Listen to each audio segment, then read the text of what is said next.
Now, from WBRZ News 2, this is Tune In. It's 5 a.m. Good morning, South Louisiana. We're glad you could tune in on this Tuesday, November 24th. I'm John Pastor. Good morning. I'm Kylie Dixon. We begin with a worldwide travel warning for Americans in the aftermath of the Paris terror attacks. The State Department is warning Americans to be alert, especially during the holidays. Officials say terror groups like ISIS and Al-Qaeda continue to plan terrorist attacks in multiple regions. The alert does not ask Americans to avoid travel. Instead, be vigilant. The travel alert will be in effect until February 24th. This is the first worldwide travel alert since last December. Another big story we're following this morning, expanding Medicaid under the Affordable Care Act. That's the goal of Governor-elect John Bel Edwards. Louisiana is one of 20 states that has yet to expand the program. Right now, more than 600,000 Louisianians can't afford to go to the doctor. But under Medicaid expansion, almost half would be enrolled in the program. The expansion would also help the state budget. There's an $86 million hole in the state's Medicaid program. Thanksgiving Tuesday. You got that turkey gumbo ready yet? Ooh, yeah, because that November chill continues. So will we keep these kind of temperatures down, Josh, for the rest of the week, or are we going to see that warm up? You know, once we get to this afternoon, it looks like we're going to moderate back towards average with those temperatures. So not necessarily the chill in the air for Thanksgiving. And, you know, we had to get out of town first on Wednesday. Let's see how travel is shaping up. Getting out of the airport, this is exactly what it looks like at Baton Rouge Metro Airport, by the way. Forecast for Tuesday, sun and clouds, east winds 5 to 10 miles per hour, the high temperature of 65 degrees, then just 49 tonight. If you're going to be leaving Baton Rouge, our airports that you can reach from the capital city all looks like they'll be dry today with temperatures in the upper 50s to the lower 70s depending on where you'll be heading. So still no travel issues expected in the region for today. We step outside this morning and we've actually already seen our low for the day. It looks like it was 37 degrees shortly after midnight. A few clouds moving overhead have allowed temperatures to bump back towards 40. There's a look at that cloud cover on the satellite radar view. Most of it is mid and high level, but enough to hold a little bit of additional warmth at the surface. And as you set out this morning, you might notice those clouds as temperatures climb through the 40s and 50s. By 11 o'clock, we're going to put it at 59 degrees. 3-day forecast looks this way. 65, the ultimate high temperature, then 71 as we get into Wednesday afternoon, Thanksgiving. Thursday, 74 degrees and mostly cloudy. Maybe a bit of a gloomy day, but it doesn't look like we'll see too much in the way of shower activity. The traffic tracker is empty this morning. The Plaquemine Ferry is open. Let's go to those cameras. And as you can tell, just like yesterday, Interstates 10 and 12 are expected to be quiet with a few folks off work and school. That's traffic and weather for now. We'll have a little bit more in 10 minutes. Now let's get it back to JP and Kylie. All right, Josh, thank you very much. Looking ahead, an accused killer tries to get out of jail again. Today, a judge will decide if a law keeping Norris greenhouse locked up is being used correctly. Greenhouse is one of 2 Marksville city marshals accused of shooting and killing a 6-year-old and injuring his dad. This property in Baton Rouge is one of several Greenhouse's father put up to pay his $1 million bond. But his father's a lawyer, and it's against the law for them to post bond for clients. But he doesn't represent his son.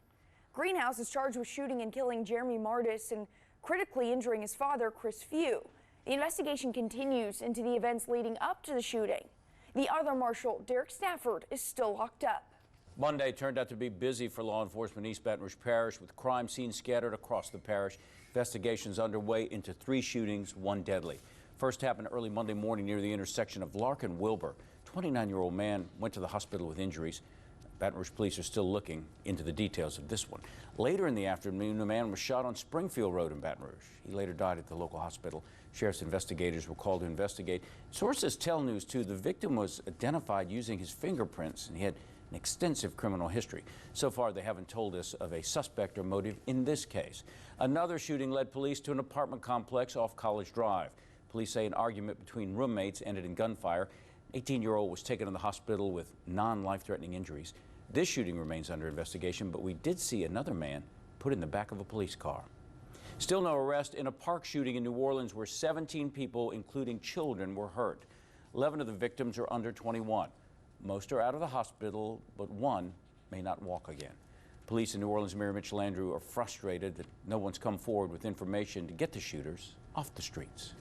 This message continues to go out loud and clear to those involved in this shooting. We are coming after you. We're going to bring every resource to bear to make sure that we find you and that we put you behind bars. Police think two groups were involved in this shooting. Now to a News 2 follow-up from the investigative unit. The state is now involved in a dispute over a historic cemetery in Plaquemine. The Attorney General's office issued a cease and desist to a church charging for burials there. The fight's over the Revelstown Cemetery. 3 different parties claim they own the land. The descendants of the slave who bought it in the 1800s, Mount Zion Baptist Church, and the neighboring Axall chemical plant. This summer, a judge ruled the land belongs to Axall. But now the family claims the church is still charging people for burials and wants a retrial. It has been a struggle, it has been a fight, but we're confident with a real court system instead of a kangaroo court system here in Louisiana, we will prevail. Well, in Iberville Parish. The family has a deed to the property and says they'll take their fight to the U.S. Supreme Court if they have to. The church has 30 days to appeal the cease and desist order. Governor-elect John Bel Edwards is making his round just after winning the governor's race. Monday, Edwards was the guest speaker at an event for the Louisiana Federation of Teachers in Lake Charles. He talked about money for education. Education is critically important because it is opportunity. The two terms are synonymous. And of course, if you're not adequately funding education and resourcing teachers to be successful and universities to be successful, then you're causing our children to fail. Edwards also says he will recommend Bessie replace John White as state superintendent. A new grade policy is in the works for students in East Feliciana schools who want to be involved in extracurricular activities. The school board wants to adopt a minimal 1.5 grade point average, the same policy used by the High School Athletic Association. However, the superintendent says those student athletes with low grade point averages would have to be involved in a mandatory recovery plan to improve their grades over time. Many in the community don't agree with the possible changes. Even with sports or anything like that, you're only there as long as you have youth and you're able to play. But we're talking about something that's going to be forever. The East Baton Rouge School Board recently adopted the same requirements. The East Feliciana School Board votes on the new policy 1 week from tomorrow. In other news, the Mad Hatter speaking out about his future at LSU. There are many reports that Les Miles is on the hot seat following back-to-back losses after starting the season 7-0. Coach Miles says until he gets his walking papers, he won't listen to outside reports about his job. I'm going to go on to work. I think the question's valid. I think you're exactly, at some point in time, there's a me in this, not while I'm coaching. This will always be about our players and the team. And I am a separate piece. I orchestrate and move with, and hopefully I'm successful. And that's the only way I know how to do it. LSU AD Joe Oliva remains silent on the issue. He won't say anything before the Tigers play Texas A&M on Saturday. We'll let the party begin in the Big Easy. Today, the 42nd annual Bayou Classic kicks off in the Mercedes-Benz Superdome. Head coaches from Southern and Grambling will participate in a press conference kicking off festivities leading up to the big game on Saturday. This year, a new trophy will be unveiled for the first time. The old one, which went to Southern last year after their big win, was donated to the Smithsonian Institute. Of course, Southern takes on Grambling this Saturday in the Superdome at 4 p.m. And I think Southern is peaking at the right time. I wonder what that trophy's going to look like. I'm excited to see that. It's going to look good up on the bluff, I think. Oh, I think so too. I think so too. What's still to come on this Tuesday morning, the Thanksgiving rush and a warning for Americans about holiday travel and terrorism. We've got the latest coming up. Plus, Black Friday is already here. We'll show you where holiday shoppers are already getting the deals. But first, it is 5:09, 40 degrees on this Tuesday morning. Don't go anywhere.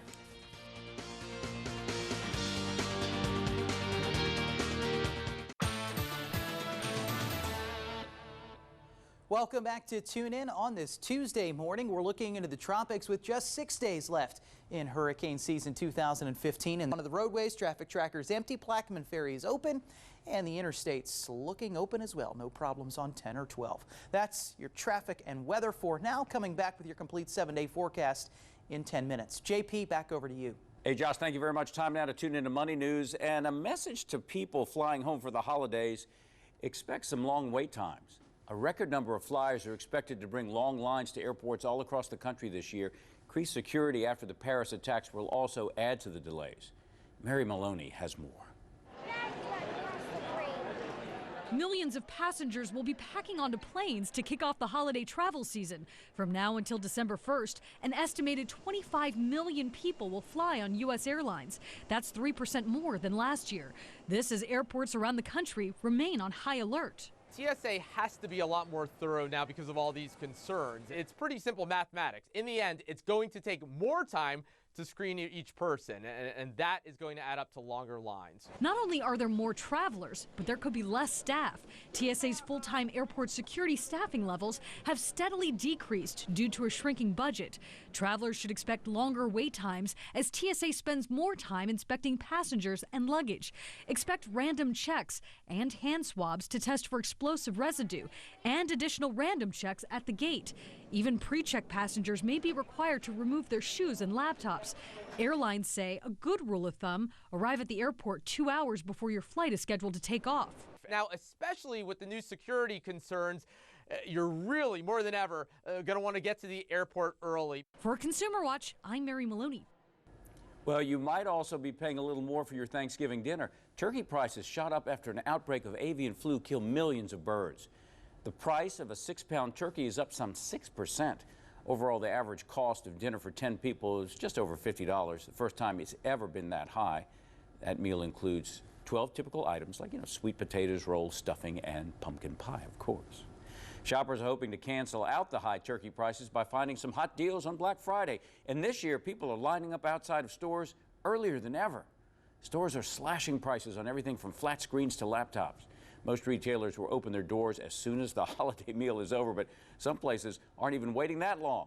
Walmart has already started rolling out the deals on its website. We have a group. We've been doing this for 5 years together, so, we just, it's something we look forward to once a year. Pretty much came up with this little slogan. If you have the money now, go in the store and spend it now. And if you don't, get in line. I just can't fight the crowds, and I don't like rushing in and just trying to grab everything. Target has also slashed some prices on its website, but Best Buy still holding out, hoping to reel people in with its doorbuster deals. Here in South Louisiana, retailers are optimistic about the holiday shopping season. The Mall of Louisiana is expecting more shoppers than ever before. Holiday shopping season accounts for about 20% of annual retail sales. Sales are expected to increase about 3.7% from last year. Checking this morning's business wires, Asian markets are down this morning, but the price of oil is up, climbing over $42 a barrel. With more of America's Money, here's ABC's Rena and Candace. Good morning. Topping America's Money vote. Thanks for being with us this morning on Tune In. Let's have a look at those weather headlines, and we are transitioning today. Temperatures are going to start getting back towards average this time of year. Average up. The traffic tracker, it's empty this morning, and the Plaquemine Ferry is open. Let's go to the cameras in 10 and 12. Not showing us any problems early today either. That is traffic and weather for now. I'll return at the bottom of the hour with more for you. More news now. JP and Kylie. All right, Josh, thank you very much. We continue with a deadly training accident in Texas. Authorities say 4 people were killed in a helicopter crash. The crash happened at the Fort Hood military post near Central Texas. The service members were participating in a routine training mission. The names of the victims have not yet been released, pending family notification. Well, in Belgium, a manhunt is underway for a fugitive suspect connected to the November 13th Paris attacks. Salah Absalam's cell phone was found in the day of the attacks. He was later linked to an explosive vest that was picked up close to where the phone was found. Authorities say the attacker could have aborted his mission or fled in fear. Belgium's prime minister has implemented the highest alert level for at least another week. The discovery of the vest comes right before the French president's meeting with President Obama. Andrew Spencer has more on that. French President Francois Hollande is pushing to broaden the international coalition fighting ISIS after gunmen killed 130 people in Paris and injured hundreds more. Today, he takes that push to the Oval Office, meeting face-to-face with President Barack Obama. This is a nation that's grieving. This is a nation that's concerned about the security situation inside their country. And they can and should take a lot of solace in knowing that the most powerful country in the world has their back. In a show of force, France has stepped up its attacks against ISIS targets in Syria, using the aircraft carrier Charles de Gaulle in the eastern Mediterranean. But behind the coalition airstrikes is a lingering question. Can the United States, Russia, and other coalition members come together on a strategy for defeating ISIS and stabilizing the region? Hollande meets with Russian President Vladimir Putin later this week. As world leaders discuss their next steps, a new U.S. intelligence bulletin highlights the latest security concerns. It urges law enforcement to conduct more training and to go over more active shooter scenarios and to be on the lookout for any suspicious people doing surveillance at soft targets such as concert halls and football stadiums, as the attackers in Paris are believed to have done. I'm Andrew Spencer reporting. Back in the U.S., 5 people are recovering after being shot near a protest scene in Minnesota. Demonstrators were protesting the fatal shooting of a black man by police in Minneapolis. Authorities say none of the injuries are life-threatening. Protests have been going on since November 15th. Now demonstrators are demanding police officers release the video of the shooting. In Chicago, teachers are protesting over their contracts. Busloads of union members and supporters participated in a rally held by the Chicago Teachers Union over stalled contract negotiations. The union argues it's time for a fact-finding panel to step in. The school board wants to push the fact-finding process back to February, which would delay the possible teacher strike until the next school year. Texas teenager who was arrested after his homemade clock was mistaken for a bomb is now asking for millions in compensation.